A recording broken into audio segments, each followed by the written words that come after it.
So this is called our first married Christmas, or Christmas in the wilderness. When we were dating, I thought I knew what our life would be like. I was a motor officer for Huntington Beach Police Department, and Elaine worked as a clerk typist for the Orange County Probation Department, and had graduated from the Orange County Sheriff's Academy as a reserve officer for Huntington Beach. We had both purchased houses in Huntington Beach for less than what we paid for our last car. We had everything, and we had everything we wanted and needed. Restaurants, shopping centers, malls, museums, and restaurants. Then in April of 1973, Thomas quit his job with Huntington Beach to get away from an ex-wife who was driving him crazy. He obtained employment as a deputy sheriff in the Inyo County Sheriff's Department and rented a 2-bedroom, 1-bath home in Lone Pine, California, which had a population of about 2,000. They had added a second bedroom off the back porch.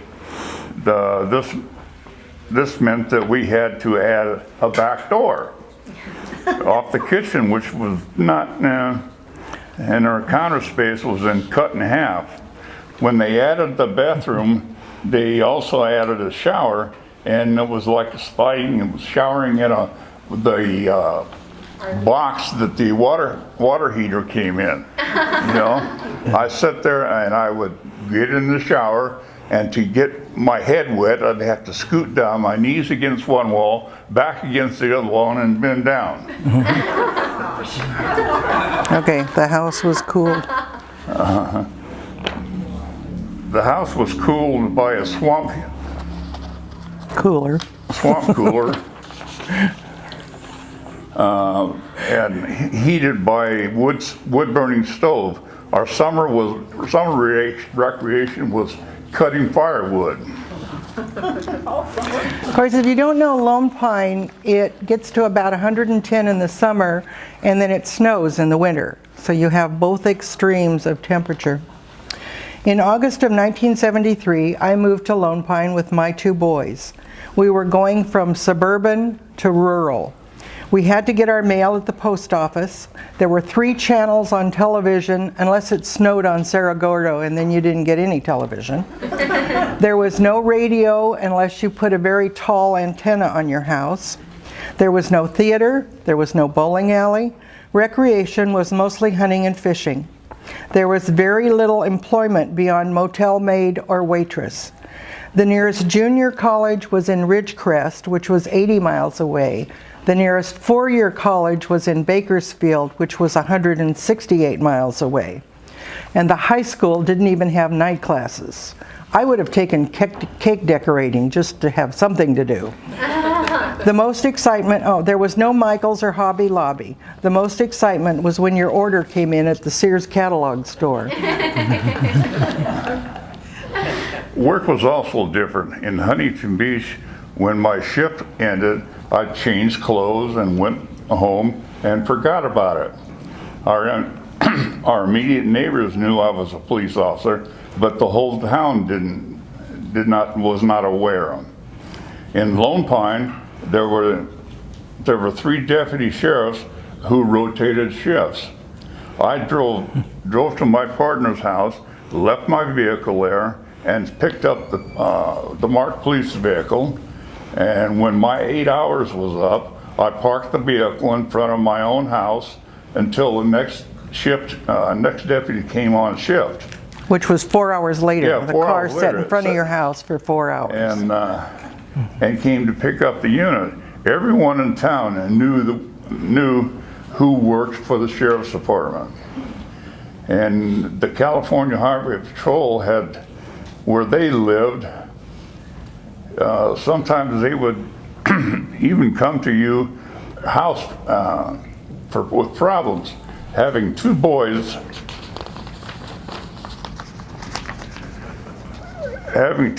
6 and 9, it was sometimes Frightening. I lost my place. You're at the top of the page. Oh, okay. It was sometimes with a grudge against me, or would take it out on the two boys. This also meant more isolation, and most of your friends were either in law enforcement, or a lot of the town people didn't want anything to do with you. The cops had been in trouble with the law. Also, I had more calls in a week in Huntington Beach than I had in a month in Lone Pine. In addition to amenities, our income was also drastically reduced. I was no longer working, and Thomas's salary was drastically less. He was paid on the first of the month. So on the first, we paid the rent, the child support, the utilities, and groceries. Then we were poor for the rest of the month. I would plan 3 meals a day for 30 days and make a shopping list. We would drive to the Gemco in Lancaster, which was a 280-mile round trip, and purchase the provisions for the month. This was our entertainment for the month. We had 2 refrigerators and a freezer. I mixed regular milk with powdered milk and bought day-old bread from the bread store. After dinner, I saved all the leftover vegetables to make soup and figured out how to get 5 or 6 meals out of a turkey. It was a much simpler life. Because I wasn't working, I had time to try out many of the recipes I had collected over the years. Thomas said it was like coming home to a chemistry lab. He didn't know what experiment I had tried that day. If he didn't like the result, after dinner he would go like this on the tablecloth, which meant, don't make that one again. Right here. Needless to say, when Christmas rolled around, there was not a whole lot of money for gifts. Elaine sewed for my two teenage daughters, and made most of our gifts. She made shadow boxes and candles.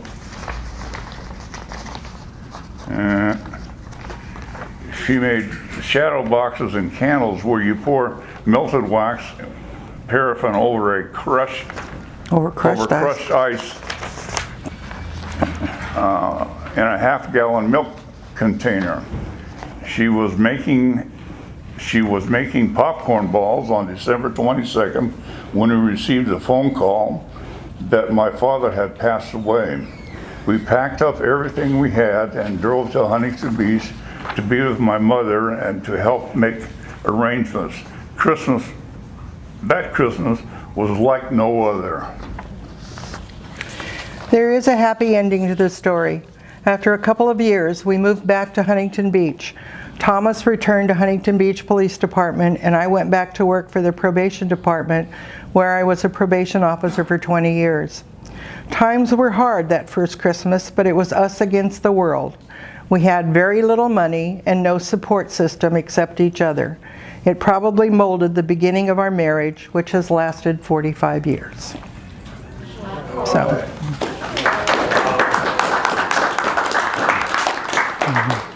Speaking of winter, did anybody else know what it's like to be out chopping wood at 6 below zero? You know? Only Missouri. How about 10 or 20 below zero? And we had a lot of fun up there sometimes.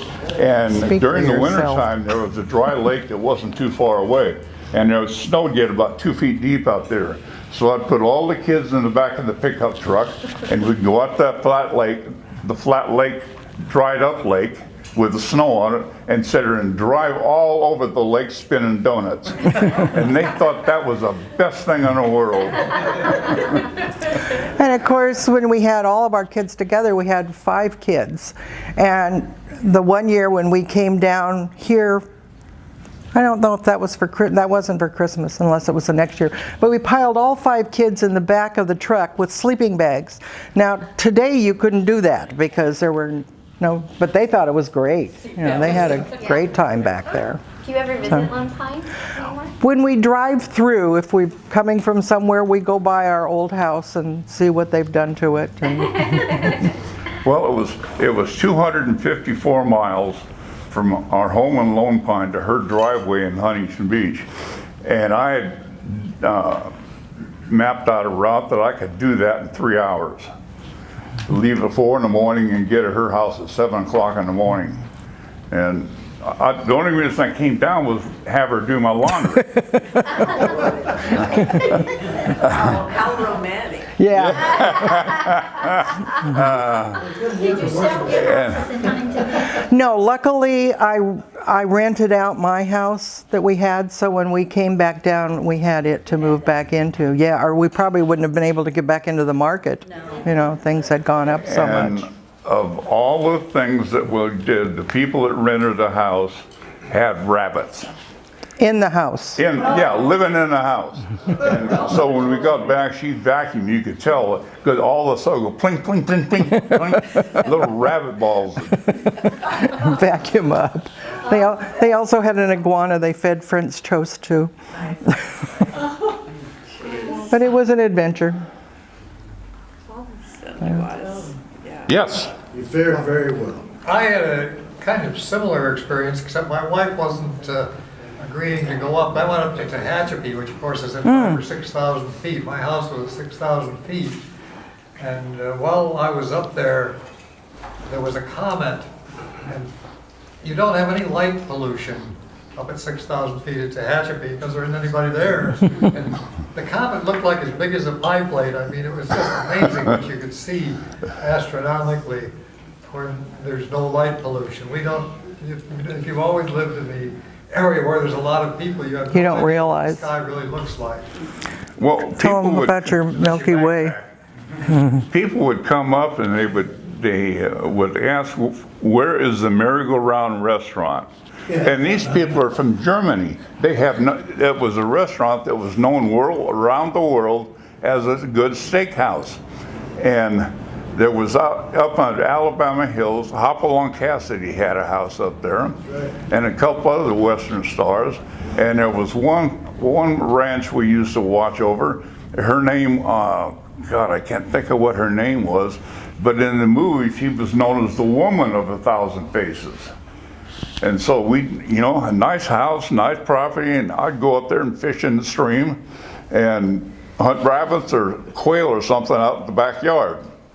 And she enjoyed us coming up there when she wasn't there. When he first started working up there one night, he got out of his unit and he thought, it's getting foggy. And he realized for the first time he had seen the Milky Way. That was so clear up there, you could It was so see clear the, up there. yeah. You could see things you never see down here. See, I loved Lone Pines. My brother had a place up there. But you only visited. And it was a whole group. It was about 20 or 30 of us went up there and we played pylon golf. We put pylons out. It was on the last street up against the open space. And we put these pylons out there and you would have one club and you would have to hit the ball and hit the pylon. And then we also played at the other golf courses in the towns that had real golf courses. I had another friend that moved up there from Huntington Beach. He was a policeman too, and he was a sheriff up there. And we'd start about September going out and cutting wood. And Department of Water and Power, City of Los Angeles, owned the whole valley. Yeah. And we'd go onto their property and cut trees, dead trees, and then cut them up and chop them up for firewood. And they didn't like that, but we never got in trouble for it. But Just didn't get caught. and we'd cut about maybe 6 cords a year. Did you heat with the logs? When we first moved in, they had a gas heater. And of course you had, you know, the big natural gas thing in your backyard, that big tank. Yeah. And so it was off of it. But the bedroom that we had, because they had added it on, had no heat that went to it. So then we put a wood burning stove in the living room and put that heater in our bedroom. But yeah, most of the heat was by the wood stove. You know, our first gas bill was $300. Yeah, we couldn't afford that. So, but you would really pack it full, you know, and then close it all up and hope it burned all night. Because if it didn't, it was like 10 degrees in the morning and you go start the fire. No, you go start the fire. When I was up at Tehachapi, my wife spent about one night there and decided she didn't like it very well. I was kind of worked for 3 or 4 years. I retired from working with probation, as you perhaps remember, and was up there actually accumulating a state retirement. But anyway, one evening I left the garage open, and my dog was sleeping in the garage. When I came down the next morning, Ruffian looked at me and went up next door to Susan and wouldn't come back. Said, forget you. When we first moved up there, I didn't have people around. when we first moved up there, we slept on a waterbed, and we didn't have a heater for it. And that was, oh my God. So she came down here one weekend to do some work, and I says, while you're down here, go to the waterbed store and get a heater for it. And so, okay, she did, but that weekend it got super cold. I had long johns on, I had jeans on, I had everything I could put on to sleep in that bed. And when I got up in the morning, you could see the ice crystals tinkling in the bed. Oh, boy, was it cold. And sometimes we had to work with search and rescue. And some guy'd get lost or something like that, and we'd have to go up and find him. And then they would also, on Mount Whitney, they'd climb that thing any time of the year. And two kids were climbing up one of the face of the mountain, and one of them fell, and he didn't survive. And so they called the mountain rescue from the cold weather marine station up above Bishop, and they came down and they went up there and they climbed up the mountain, found him, and the winds were so strong up there that time of the year, the helicopter couldn't come in to take him off. So they put him in a sleeping bag and lashed him to the face of the mountain. And all until summertime, you could look through the binoculars and see this little bitty sleeping bag hanging on the wall. And that was him. He was just frozen there for the winter. Yeah. It's a cool story. Okay, I want hot chocolate. Anybody else have any comments? Okay, anybody else got any questions? Improvisement, right? Yes. Yeah. But it was an experience. Oh, I'll bet. Yeah. 2 years was enough. Wouldn't want to repeat it. Boy, it toughened you up. I remember making those candles too with milk cartons and crushed ice. Yeah.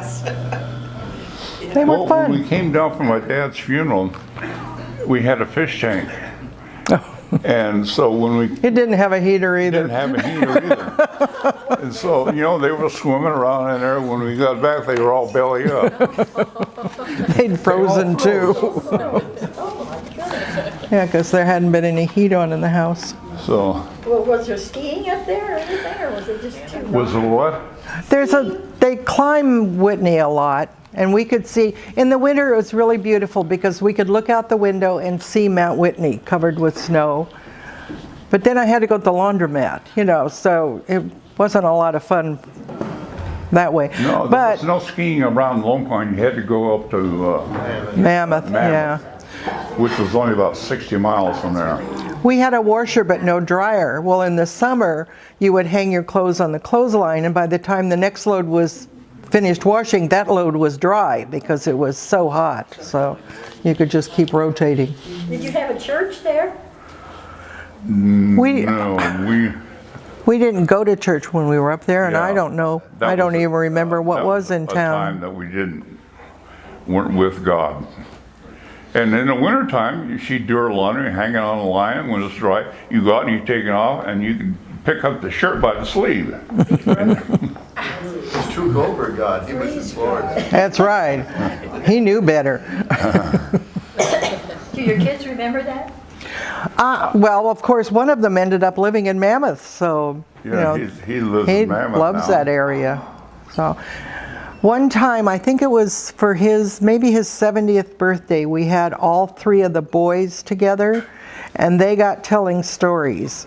And I said, if I didn't find out about this when you were doing it, I really don't want to hear about it now. Just let me live in bliss. Because they had all kinds of adventures. They lived through it. Yeah. Oh, and their big treat was you had to take your trash to the dump. So we had a big, what, 5-gallon 50 barrel, 50 gallon barrel. barrel that we put all the trash in, and then we put it in the back of the truck and take it to the dump. Well, the kids loved the dump. They could find cow skulls and all kinds of treasures that they'd be bringing home. My kids did, they loved it, 'cause they Yeah. could always bring their treasures home. Yeah. They found all kinds of goodies. Oh, yeah. And we sat there one time, we were driving up through the Alabama hills, and we come across a little ranch up there. You couldn't see it from anywhere. And this guy lived there for a long time, and he had a spring on his property that he couldn't keep up with the water. It was pumping 24,000 gallons a day. And so he'd switch from side to side to water his lawn. And he was talking about during the WW2 that he was up in the hills, and some guy did want to get drafted, so he went to the Alabama hills and ran away. And you'd go around and he'd find these stakes in the ground, and he'd dig around the stakes. And this guy had bottles of corn, dried fruit, and grain that he could eat off of Well, he was avoiding the draft. while he was dodging the draft. He buried this stuff? Yeah, Yeah. but he had stakes so he could find it again. I was in the Navy, and you're better off in the Navy than doing that.